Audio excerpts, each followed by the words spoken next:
अब चलते हैं क्वेश्चन नंबर 10 की तरफ, जिसमें हम लोगों ने बर्नौलीज इक्वेशन की मदद से working of the carburettor of motorcycle को प्रूव करना है। स्टूडेंट्स, जो कार्बोरेटर होता है कार या मोटरसाइकिल का, वो सिलेंडर को फीड करता है। सिलेंडर को फीड करने का मतलब क्या है कि जो रिक्वायरमेंट होती है मिक्सचर ऑफ एयर और पेट्रोल की थ्रू वेंचुरी डक्ट, वो क्या करता है, वो नेसेसरी प्रोवाइड करता है कार्बोरेटर।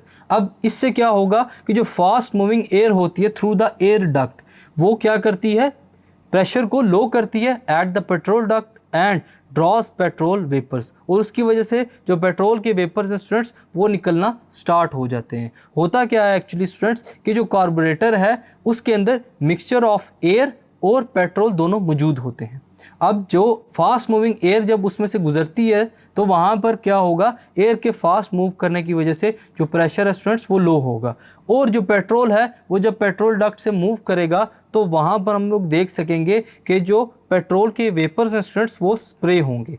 सो यहाँ पर बर्नौली इक्वेशन की मदद से हम लोग ऑब्जर्व कर सकते हैं जो कार्बोरेटर है वहाँ पर एयर की स्पीड हाई होती है through venturi duct and petrol duct, तो इस वजह से क्या होगा, प्रेशर लो होगा और जो पेट्रोल है स्टूडेंट्स वो स्प्रे या ड्रॉपलेट्स की फॉर्म में हमें गुजरता हुआ नजर आएगा। Thank you.